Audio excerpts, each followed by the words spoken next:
Et salut à tous et bienvenue pour ce nouveau podcast de la semaine. Cette semaine, je serai tout seul, hein. Voilà, je me suis fait lâchement abandonner par mes potos. Voilà, donc du coup, ça sera un petit monologue tranquillou. Alors, du coup, pour le podcast de cette semaine, bah, comme d'hab, hein, le coup de gueule de la semaine importé par Reta qu'on continue toujours à amener. On reviendra sur les résultats de la journée 16. Et puis on reparlera un petit peu des All-Stars hein, qui ont lieu mardi là. Donc voilà. Du coup pour le coup de gueule de la semaine, c'est simplement, alors c'est un petit coup de gueule assez tranquille cette semaine, c'est pour les fiches de match incomplètes. Il n'y a pas grand chose à faire les gars, rentrez vos buts, rentrez vos cartons, rentrez vos passes, voilà, validez pas rapidement, essayez de jeter un petit coup d'œil avant de valider votre fiche de match parce que là c'est quasiment on a 3 ou 4 matchs par semaine qui nous reviennent en nous disant il manque un carton jaune, il manque un but, il manque une passe, il manque quelque chose. Voilà, essayez de vous appliquer un petit peu. On est à la mi-saison maintenant, vous savez tous comment remplir une fiche de match. Donc voilà, essayez de faire ça correctement, ou du moins relisez-vous un tout petit peu. Ça va vous prendre 30 secondes de plus de faire une petite relecture de votre fiche de match. Voilà, et c'est sans compter bien sûr ceux qui ne remplissent même pas leur fiche de match. Donc sachez que ça c'est un truc, je pense, que ça a été un petit peu oublié. On met des avertissements hein, aux gens qui ne remplissent pas qui ne remplissent pas les fiches de match, pardon. Au bout de trois avertissements, il y a un retrait de points au classement. Donc voilà, faites ce qu'il faut. Je sais qu'il y a quelques équipes qui sont déjà à deux avertissements. Si vous voulez savoir à combien d'avertissements vous êtes, n'hésitez pas à envoyer un petit MP à Whisper, il vous dira exactement où vous en êtes. Voilà, si vous le souhaitez, bon, au pire dites-le à la suite du podcast, on peut peut-être rendre public cette histoire d'avertissement. C'est juste qu'on l'avait mis en partie privée pour éviter tout débordement. On sait qu'en général ce genre de truc ça part un petit peu en vrille. Donc voilà. Sinon, pour cette journée 16, bah on va commencer comme d'habitude hein, par la Ligue A. Bon, il y a eu quelques résultats sympathiques. Bon, bah la Mercurial 3-0 contre la MPN, mais bon, ça c'est un forfait. La SOC qui bat 3-2 la Display, si je dis pas de bêtises, qui était menée 2-0 à la mi-temps. La Breaking Touch 3-0 contre la LBP. La TOS qui vient battre 2-1 la Divinity. Voilà un petit résultat sympa contre la TOS qui se replace bien. La Quality qui a ramé un petit peu contre la GTX eSport mais qui gagne 2-1. Le mauvais résultat de la Synergie FX, donc anciennement STSA, un partout contre la Red Cup. La Los Vatos Locos qui prend l'eau contre la Sensor Galactic 4-0. Et enfin, le mauvais résultat de la Lemon Dogs, la défaite 2-1 contre la Impure.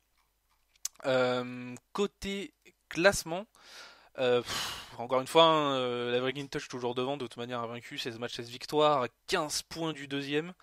Donc là, autant dire que l'écart est fait. La Quality, deuxième à 33 points, la Lemanox troisième à 32 points, la SOC quatrième à 30 points, la Sensoria à 29 points, la Synergie à 27 points. Voilà, tout le monde se tient, voilà, la TOS aussi à 26 points, donc voilà, là, du deuxième au septième, on se tient à 6 points, donc autant dire que tout peut jouer. Il y a un petit écart qui se fait voilà, entre le septième et le huitième, donc la Red Cup qui est à 21 points. En fond de classement, bon, je compte pas la MP qui est forfait. Bah là, LBP qui est redescendu, là, qui était bien reparti pourtant à un moment. Et puis là, les revoilà redescendus. Alors, est-ce que le départ de Reta y joue On sait pas trop. Voilà, pourquoi pas avoir une petite explication de la LBP à la suite de ce podcast. Et la Divinity aussi qui est 14e avec 16 points, l'Impure 13e avec 17 points, Mercurial GTX et Los Vatos Locos à 18 points. Voilà donc pour ces équipes-là, bon à partir de la Divinity à 16 points, jusqu'à la 8ème place, ça se tient à très peu, à 5 points, donc là tout est jouable. On avait eu une division comme ça aussi l'année dernière, alors je crois que c'était la Ligue B, mais je dis peut-être des bêtises où du 7ème au 14, au 12e ou 13e, ça se tenait sur 5 points et tout s'est joué à la dernière journée. Voilà, je pense que là ça peut être assez sympa. On a un combat qui commence à apparaître pour la 8ème place. Donc voilà. Pour la Ligue B, le beau résultat de la semaine, c'est le 1-0 de la Golden contre la Déclic. La Golden qui va continuer un petit peu à s'en aller. La victoire de la Gosse 2-0 contre la RG. Le carton de la journée, la Bamière 4-0 contre la King of Chaos. Donc la King of Chaos qui était bien parti en début de championnat, mais là qui a un petit peu de mal. La Aura, voilà, qui continue sa bonne partie, sa bonne saison, pardon. 2-0 contre la Starlux. La Synergie Grinta là, qui perd 2-0 contre la Suricat. La Clapsilicious 3-0 contre la BAM. Et après, c'est deux forfaits EGZ et Overlay qui ont les forfaits contre les abandons. Dynamis et Star Fox. Côté classement, alors là par contre c'est très très très serré en haut de classement. De la première à la cinquième place il y a 3 points. La Suricat à 37, Aura à 36, Golden à 35, Bamir à 35, Déclic 34. Là je pense qu'il va y avoir voilà, de la deuxième partie de saison sympa. Autant dans la Ligue A ça se joue pour la huitième place. Là on va se battre pour la première place et je trouve ça super intéressant. Derrière, c'est pareil, ça se tient à peu de choses là, de la sixième à la neuvième place, la Gosse à 28, EGZ et King of KO à 27 et la Claps à 25. Et en fond de tableau, donc bon bah Dynamis et Star Fox qui sont forfaits, mais on a la ARG à 13 points, Starlux et BAM à 15 points, la Synergie à 17 points, voilà, avec un écart de 3 points avec la FCT derrière à 20 points. Donc là, autant dire que tout commence à devenir compliqué. On est pour toutes ces équipes-là à plus de 10 points de la huitième place. Bon, même si on sait que la saison est longue, hein, il reste encore beaucoup de matchs, ça risque d'être assez compliqué. Du coup, je propose, si ça vous dit, de faire un petit retour. De toute façon, vous n'avez pas le choix. On va faire un petit retour sur les statistiques. On le fait de temps en temps. Je trouve ça assez sympa. Pour la Ligue A, voilà, côté buteur, donc Pulga toujours premier, donc c'est le cas depuis le début de la saison, hein, 14 buts, Bartigno à 11 buts, Dibli à 10 buts, voilà, on a Tosworks et GX Luffy à 9 buts, donc Luffy qui vient d'arriver à la Golden. Côté passeur, d'ailleurs, c'est bizarre que le fils soit resté. Bon, c'est pas grave. Je verrai ça plus tard. Côté passeur, pardon. Donc Sensoria Isco à 10 passes décisives, suivi de près par Brahms à 9 passes, Figo à 8 passes, Bartigno à 7 passes. Voilà, donc Bartigno qui figure bien dans les deux classements, deuxième et quatrième, qu'on reverra d'ailleurs au All-Star. Au niveau des invincibilités de défense, bah là, de toute façon, obligatoirement, on voit des WG, hein, McFly, Lille, Dickies à 10 invincibilités. Pareil pour les gardiens de but, hein, Didou à 10 invincibilités.